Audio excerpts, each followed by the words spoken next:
There are many people who have the limitations in their minds, who have lost that fire in their eyes.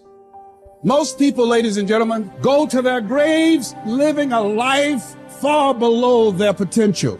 The question is, if you died today, what ideas, what dreams, what talents, what gifts will die with you? You have the ability to do more than you can ever begin to imagine.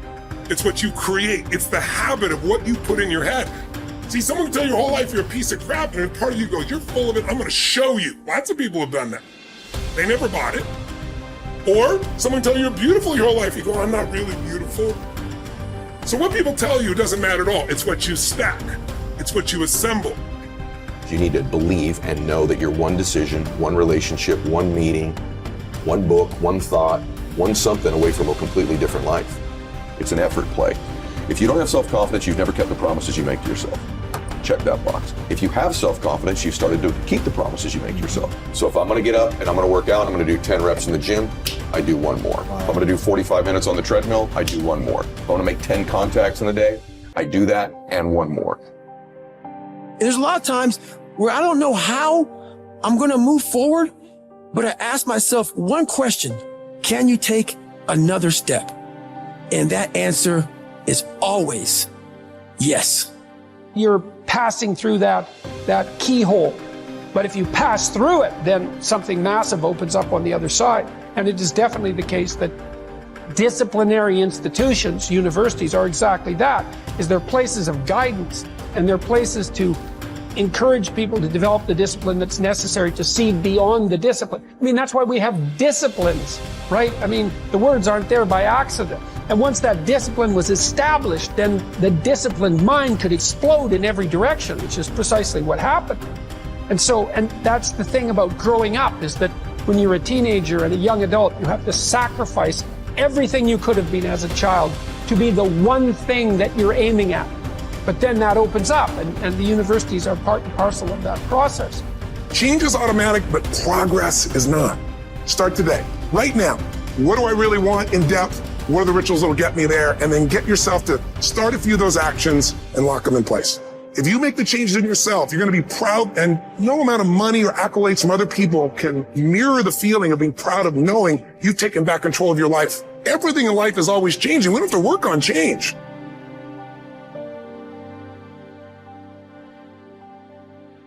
The major key to the good life. Every day in 1,000 different ways, we are trying to improve ourselves by learning how to do things.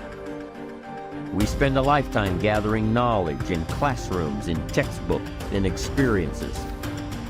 Now, if knowledge is power, if knowledge is the forerunner to success, then why do we fall short of our objectives?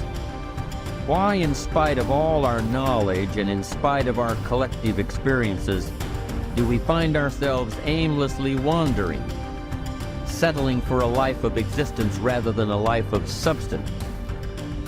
There may be many answers to this question. Your answers may be different than your associates or your spouses or your friends. The fundamental answer is the absence of discipline. Applying all that we know. Discipline. Self-discipline. We might add one more word here: consistent. Consistent self-discipline. It doesn't really matter how smart you are or how much you know if you don't use it. And once you're disciplined, like you're like a sharpened sword, man, like a well-tempered blade, and then you can go out there and operate in the world. The reason that discipline is necessary is because you're a mass of competing short-term interests. And so the question is then, well, which short-term interest should win out? And the answer to that is none of them. They need to be organized into a hierarchy that makes them functional across time and across individuals. Get it really simple, things you do right now to change your life. You can go to experience it that day, and then you get momentum. Day 1, day 2, day 3, day 4, and all of a sudden now what used to be hard to do is easy to do. And I think for anyone, you gotta understand, anyone can learn anything. And I'm just not willing to settle for a life without passion and aliveness. That's just like, there's so much to learn, there's so much to grow. And then my view is, what's next is always better. If I make it so, it's my job to make it so. And I think that's how we have to navigate. But most of us have been conditioned not to take a risk. And once you peel the crust, peel that crust away and see who you really are, you open your mind to a whole nother world. So I've opened my mind up to a whole nother world that most people can't even fathom because they haven't dug deep. So people think I'm crazy because I found a whole nother way of living. I think they're crazy for never even trying to get to the other side of whatever's in front of them. So what drives me every day is finding more of myself. And being my best is a never-ending journey. It is said that the master swordsman Nakayama Hakudo would practice drawing his sword some 2,000 times a day. At the Hayashizaki temple, in one marathon of endurance training, he was recorded drawing his sword 10,000 times in a single 24-hour period. We can imagine the sheer speed required to do this. And also the deliberateness to do so many reps in so little time. But why would he do such a thing at all? Because, as Octavian's teacher Arrius Didymus said, practice over a long time turns into second nature. We don't rise to the occasion, we fall to the level of our training. The samurai Musashi was once challenged by a warrior named Miyake Gunbei, a man who thought himself one of the best in the world. On his third attack, frustrated by his lack of success, Gunbei charged at Musashi in an aggressive lunge. Musashi, having prepared for this exact scenario countless times, replied, "That is not what you should do," then parried the blow with one sword and watched as the man gashed his own cheek against Musashi's other sword. How had he known? Practice. Chotan Siki Ren was Musashi's phrase. Training from morning to night. Oh, you've done that. Okay, do it some more. And after that, more, more, more. 1,000 days of training to develop. Musashi would write 10,000 days of training to polish. For a samurai, there was no such thing as pretty good. If a pretty good swordsman met a better fighter, he would die. It's like the Basketball Hall of Famer Bill Bradley's observation.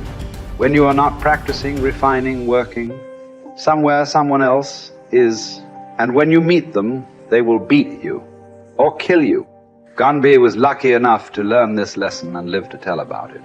In fact, after Musashi treated the man's wound, Gunbei accepted that he was outmatched and became Musashi's student, training and practicing under him until he was no longer prone to the mistakes that come from such rashness. Look, this is not a drill. There is no greatness without practice.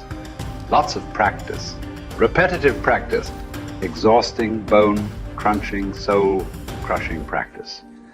And yet, what emerges from this practice is the opposite of those three feelings. Energy, strength, confidence. You deserve that. Yes, your body will burn, but that's the evidence. From that burning comes real heat, heat you can apply to your craft, to your work, to your life. The cellist Pablo Casals practiced continually late into his life, even long after he was widely considered a master, because he believed he was still making progress. In fact, we might say that progress and practice are synonyms. You can't have the former without the latter. And the latter is worthless without the former. Drawing the sword from the scabbard, thrusting, blocking. To build up your stamina for those skills, you lift weights, you do conditioning. To put it all together, you spar. It's the same with music.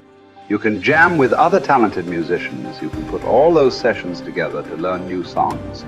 But before all that, as Casals did, you can simply practice your scales in your bedroom for hours upon hours. What are those scales for you? You better know, and you better be doing them. No matter what you do, practice will make you better. Florence Nightingale wanted young nurses to understand that nursing was an art that required as hard a preparation as any painter or sculptor's work. Churchill spent many evenings practicing his impromptu performances. Only you know what it will look like to train in your art like a samurai, an Olympic athlete, a master in pursuit of excellence. Only you will know what you need to practice from morning until night. what to repeat 10,000 times. It won't be easy, but in that burden is also freedom and confidence. The pleasure of the flow state, the rhythm of second nature, the quiet calmness of knowing that from the practice you'll know exactly what to do when it counts. The pride and the dependability of doing it too.